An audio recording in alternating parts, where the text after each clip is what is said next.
Yeah, hi everyone.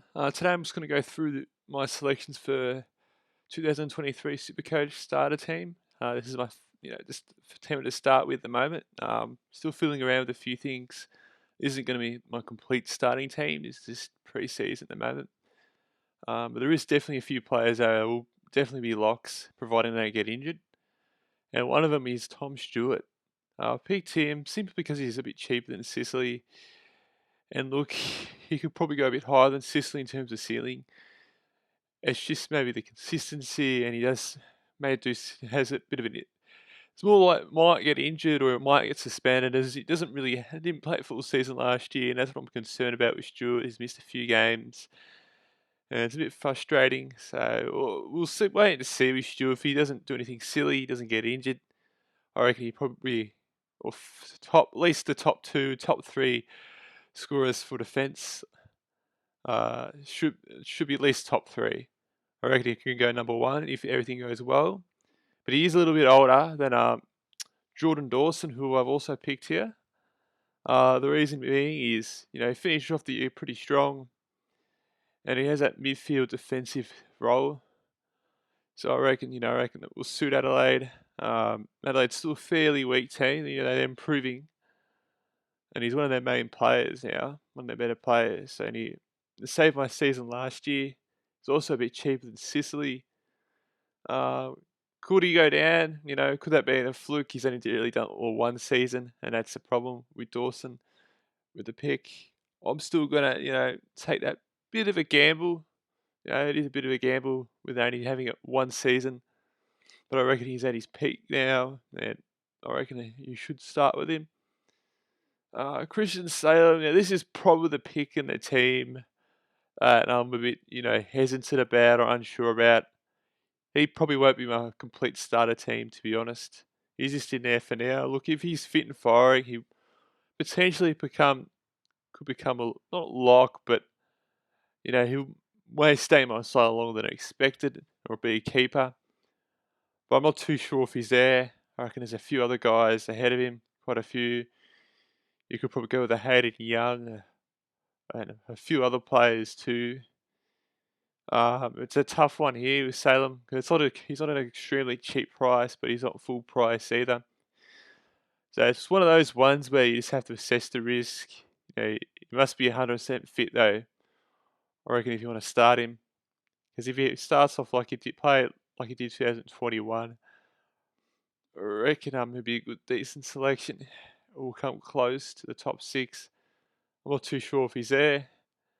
And as a result, he probably will be removed. This is probably a player that I'm not really just trying to decide if I go to another rookie, maybe take a gamble on a Hayden Young or someone who's almost just there, not far from the premium price. It's a tough one here. I'm not too sure. I reckon starting with three expensive defenders is probably not good for my budget, and I'll have to sacrifice somewhere else. I think the forward line, there's plenty of cheap options. Usually with the forward line, there's a bunch of mid prices or rookies that could potentially go up in value, go up in price a lot throughout the year. So yeah, that's probably the toughest selection at the moment here in the defence. Elliot Yeo should now this one here is a bit of a another sticky situation here. 337. It's not expensive, but it's not extremely cheap either. Like some of the other guys you could pick, it's actually cheaper than 5, which is interesting. Yo, that's another 50-50 one here. If he's fit and firing, select him. He's going to make you value, make you money. Will he be in the top 6 or top 10? Not too sure. He may come close if has a good season. It's one of those ones where again, it's like Salem. Is he fit? Is he 100% playing? He is cheaper than Salem, and that's another one that I'm on the fence about. You either have a couple mid prices, take the gamble. Last year, there's quite a few. You had Hewitt, who was on the upper end, and Sicily, which are on the higher end of mid prices. They're on the borderline premiums, but they had the right role. Well, Hewitt and Sicily did better than expected. killed me last year, and there's a reason why I didn't finish in the top 2,000. Defence killed me last year. Same with Sinclair, though not many people started with him, so he wasn't a big deal missing out on him. So yeah, it's one of those selections. Could it be one of those? Not too sure. Jack Bowes, another player who's underpriced, who's reached I think mid 400s before, 450k. I think he's reached before. I think 2020, I ended up picked him early on during the season. He had a few good games, and he ended up having an injury and ended up being a failed trade, and sort of not killed my season, put me further back than what I could have been. And it's just Bowes is just, he's not extremely cheap, but he's still fairly cheap, and you can make money. And if he's in the side, if he is, which is another problem with this pick, this selection is he in the team? You know, Geelong are a good side. If he's probably make most sides, to be honest. He's good enough. Is he going to reach that next level? And he's coming off an injury as well. So I reckon he may start slow, but he may finish strong. I reckon he might be an alright selection next year, potentially, depending on his price. He could be, if he plays well this season. It's a tough one. Do I reckon he'll go up and make money? If he plays, yes. And that's the reason why people will pick him. It's another one, another 50-50 one. These three here, Salem and Yeo and Bowes, is 50-50 in terms of I reckon picking him.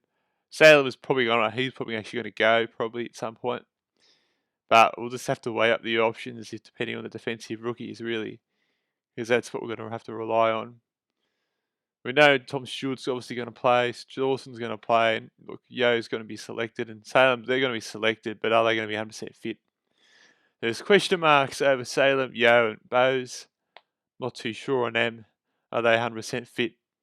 You know, is Bowes going to play? Is Yeo going to have that same role like he was when he was at his peak? Then we've got McKenna. Again, there's another player that's 50-50. Doesn't have quite as high scoring as the other players that are starting in my team. But he's definitely a lot cheaper, which is the reason why he's probably definitely going to make money. If he can string a few good games in a row, that would definitely help, particularly early on, if he's playing and if he's fit, coming back again. It's a bit frustrating in it being an Essendon supporter, I tell you. These players who just leave and come back. At least Tipperwoody's come back, but it's just frustrating, I guess, with COVID. He didn't really particularly handle it well at McKenna. Same with McDonald Tipperwoody. We may talk about him later, even though as well. But he's just another player. Is he going to come in? Who knows? He's definitely fast, very quick player. He's not really a super coach type player. But as I stated before, if he can string a few good games together, get up to 300 or 400k, 200k profit, 250k profit. That's all you really need. And then you can bring in like a premium or downgrade to a rookie if there is one for defence. Darcy Wilmore, why have I picked him? Because I think he played a few games, a few finals. So he's probably on the fringe for Brisbane in their best 22. If he gets a game, I reckon it'll be a good selection. In terms of his scoring, we'll just have to weigh that up. But hopefully he gets plays. It's like with McKenna as well.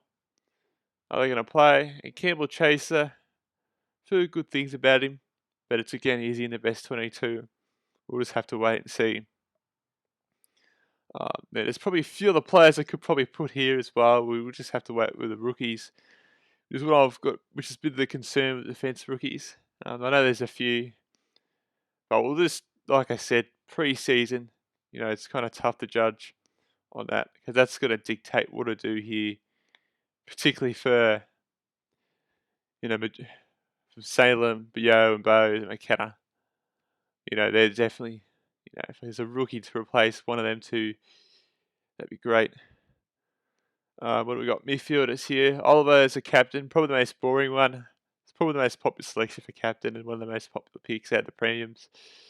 Look, why Oliver over Laird? I don't know. Just Oliver has that something about him.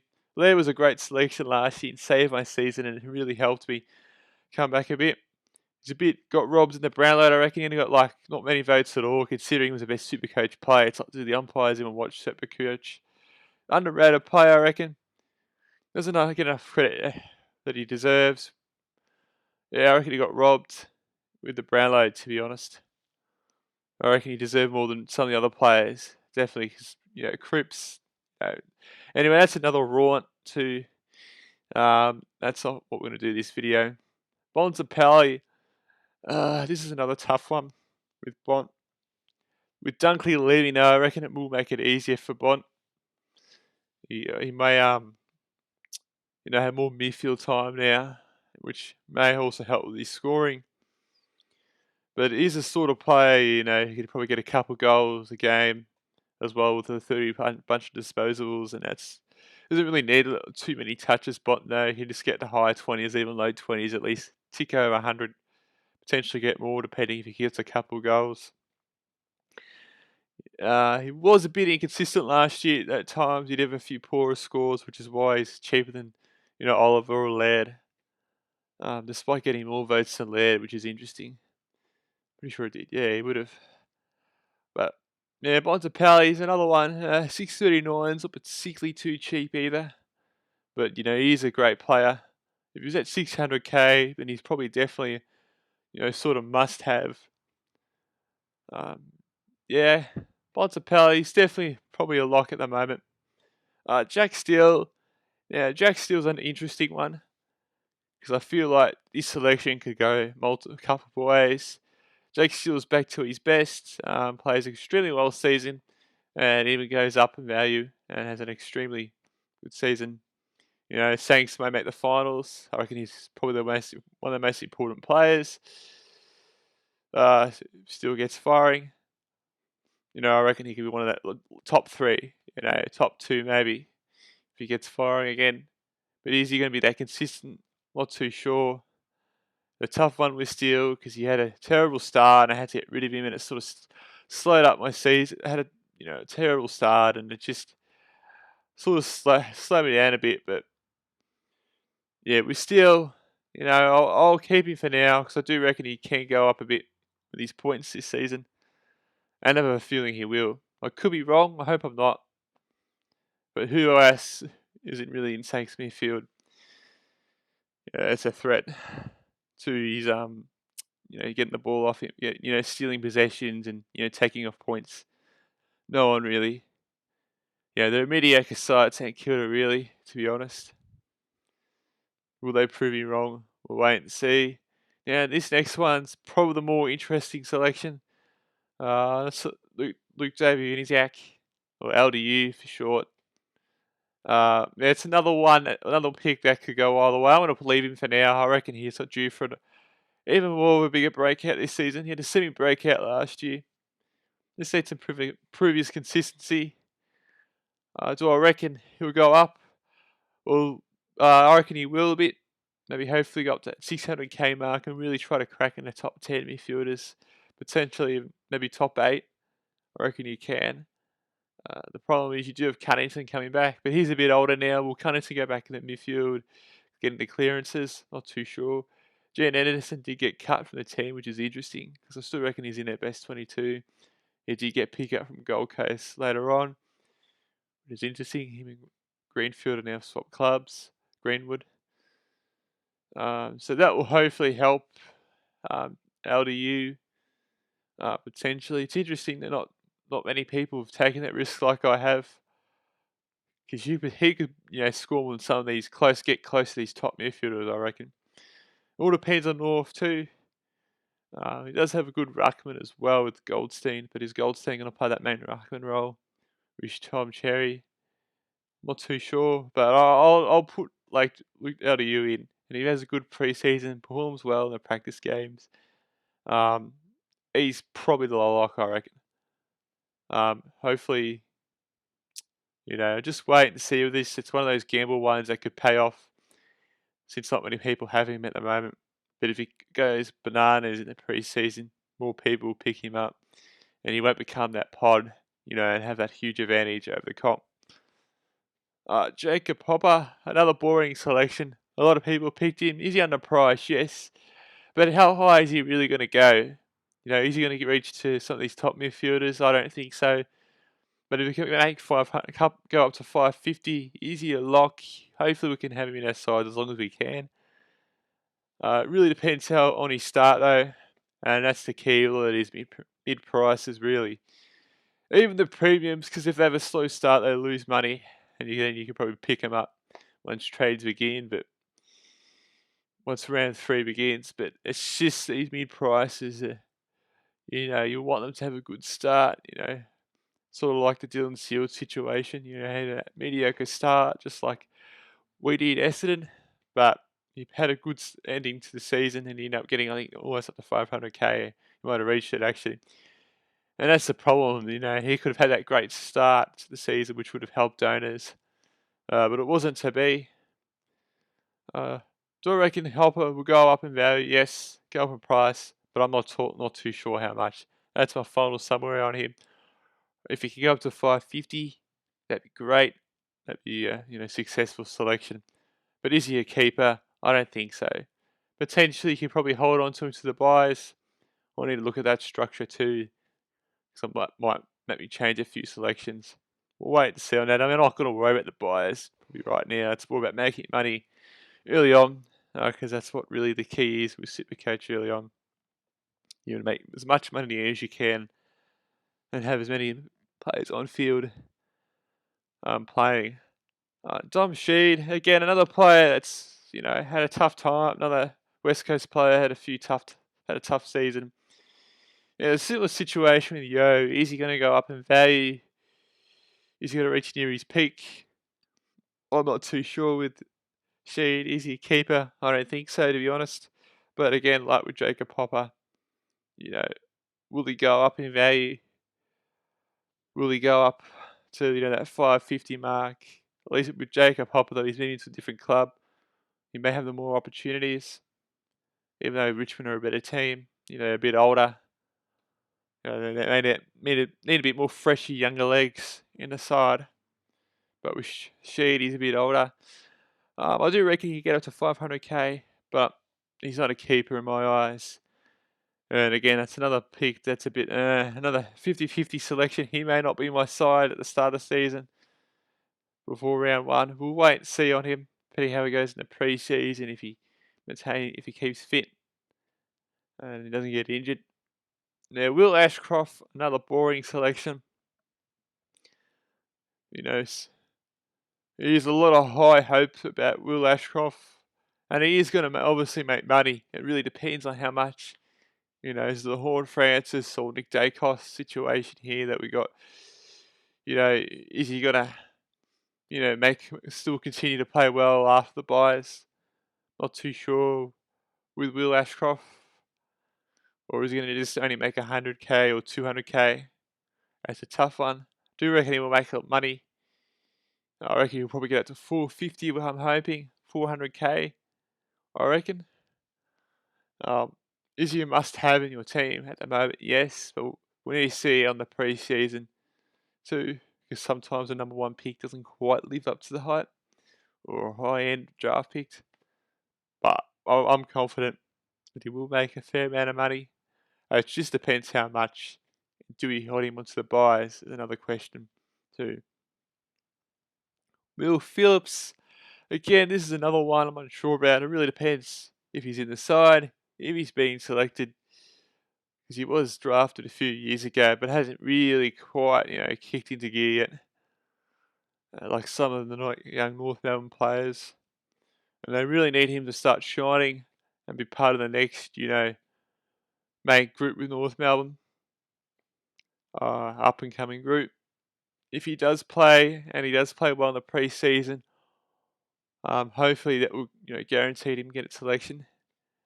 And hopefully he, net us a couple 100k. Obviously he's not going to be a lock, but, that's what we want. And this potentially could change as well. There could be other, midfielders, better, rookies that come along with pre-season, and I'll have to swap him out. But he's a bit older now, and hopefully usually older players start picking it up. They start to learn the ropes a bit more and generally improve and start getting those high scores.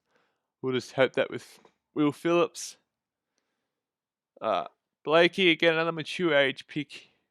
played for Fremantle, and I think did he get to 400 or 500k at one point when he had a decent season at Fremantle. So that's again one of those selections. You can score fairly high and make that money, Blakey, but is he going to be in Gold Coast Best 22?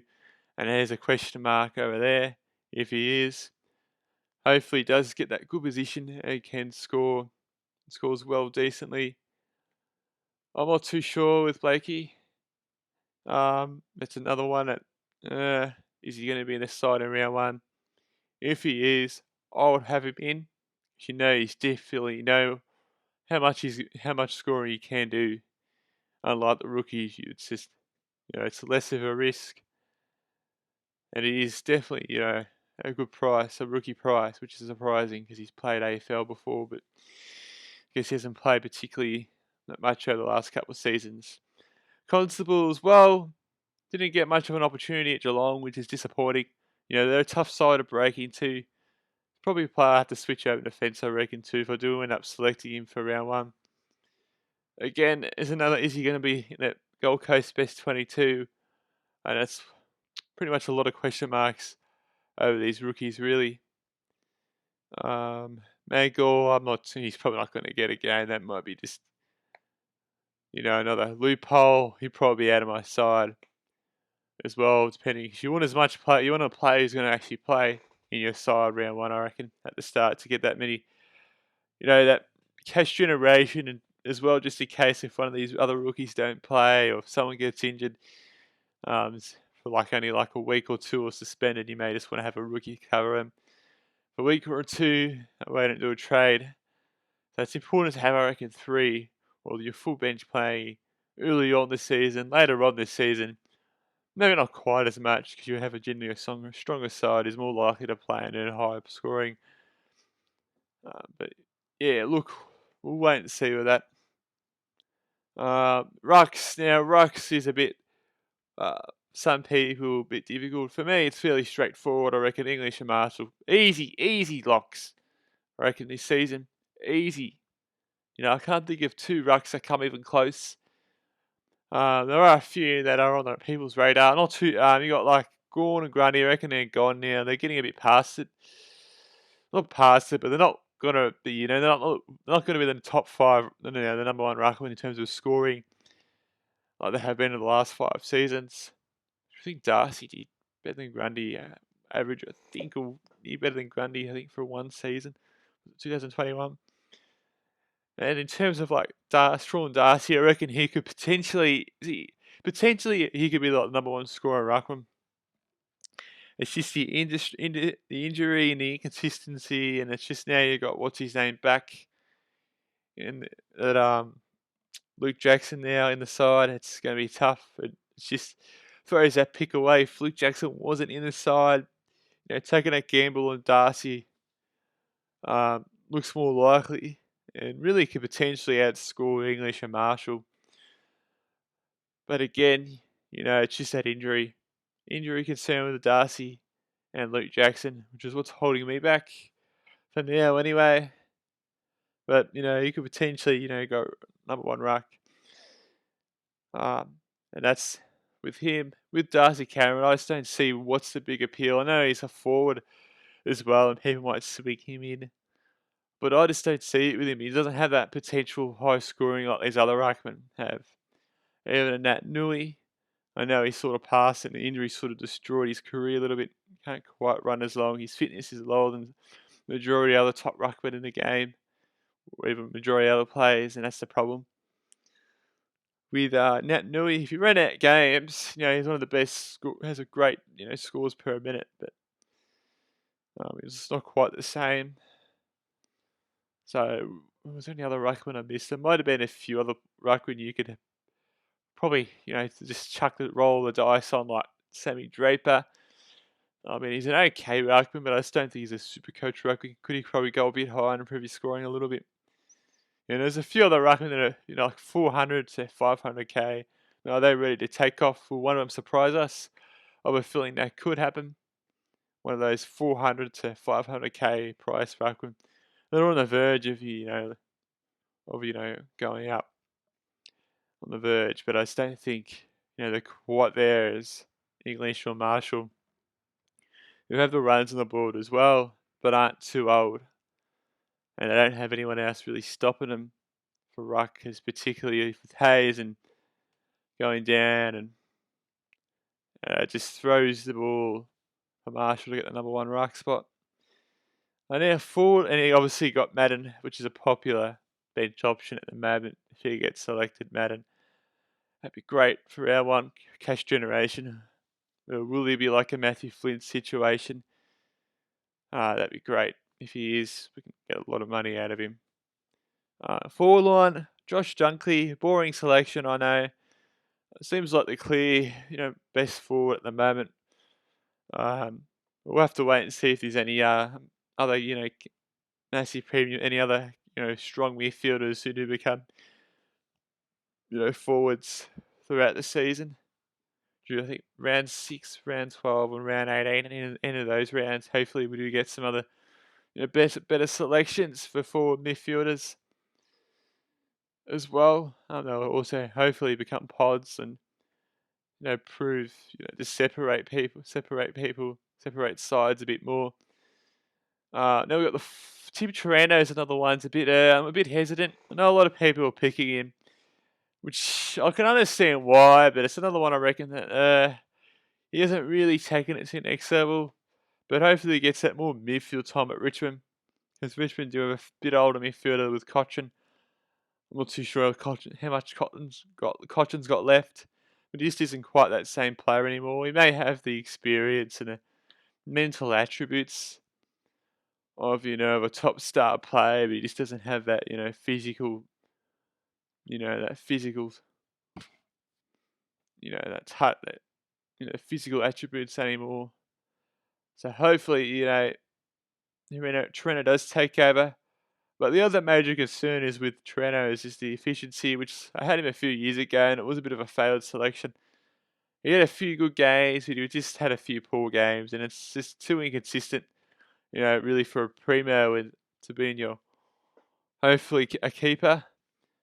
So I just have to wait and see with Trento. I'm not as convinced as some other people with Trento.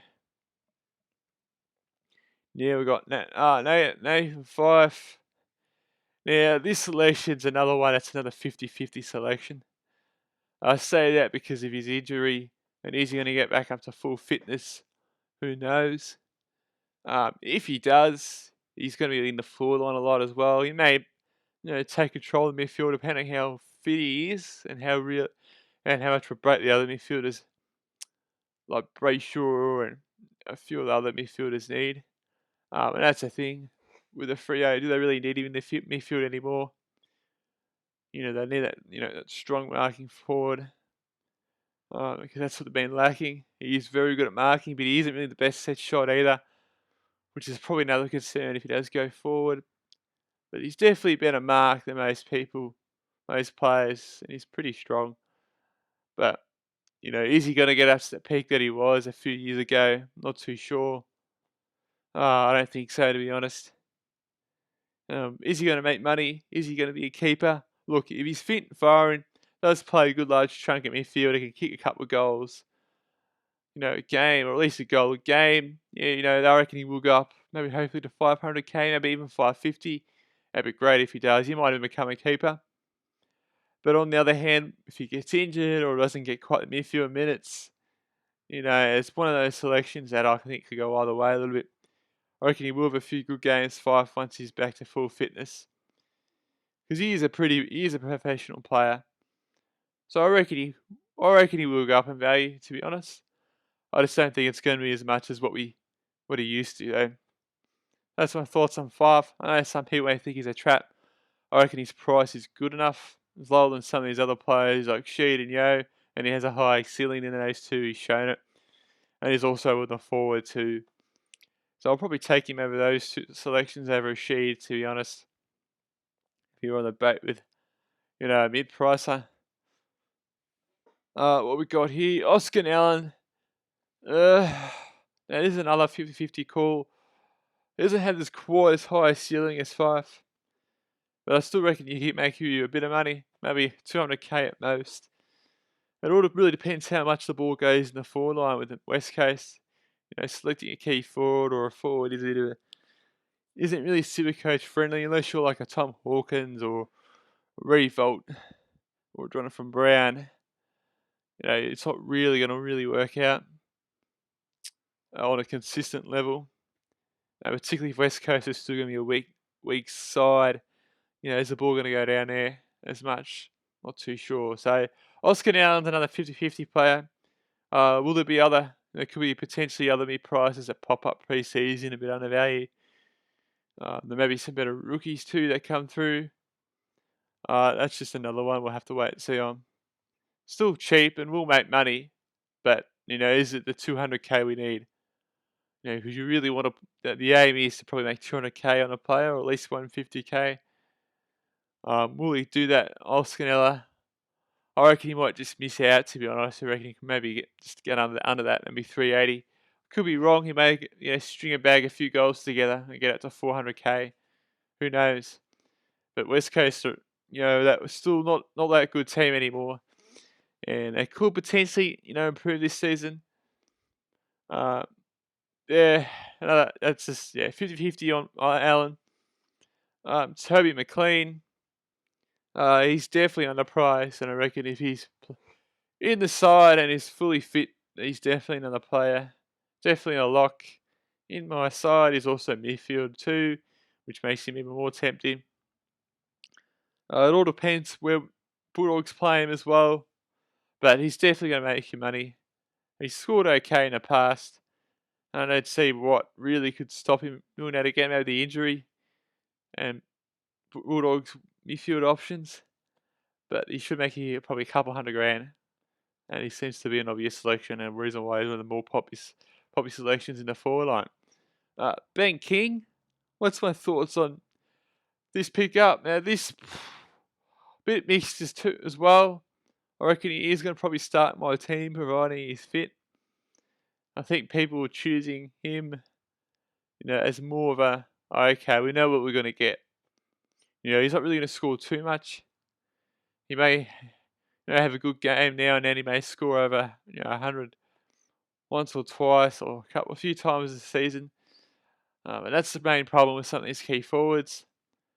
But if he can get a few bags in a row, a few big bags in a row, and Gold Coast still looking like a stronger side and have a decent midfield and they can deliver it to him, he does have some competition with Charles and Casbolt now. So it makes it a bit interesting, but he is still the key forward, and the midfielders will look to him first before the other two. But on the other hand, I do reckon, if Gold Coast have a few good games and Big King can just string a few good games, hopefully that can drag up his price to 350 or even 400, and we can get the 200 going that we want from him. It's the same applies with Josh Bruce as well. The problem with these key forwards, they need a bag of goals, to really, increase their value. But he has reached, a lot higher price before Bruce. Obviously with the 10 goals he kicked against North Melbourne. I mean, he's not going to go do that every week. Obviously no player is in this modern era. So we'll just have to rely. If he's also maybe in the defence as well, will that help him? Will he get more points? I reckon he's more consistent, as we saw with Patrick McCartan. It's you're going to have more. You generally defenders are a bit more consistent in their scoring, but the potential for them scoring higher might not be quite as much. I think with the Bulldogs forward line now, they do have quite a lot of options there. They have the Rory Lott option. They have Ugo Hagen, and they have Sam Darcy, whatever, Darcy down there. As an other forward options, he may swap them, go back down there now and then too, depending if either is getting injured or they may rest them. And that's the thing too, because Bruce is a bit bigger, a bit stronger than those two players. So he's a good mark, Bruce. So will the defensive role help him get more points?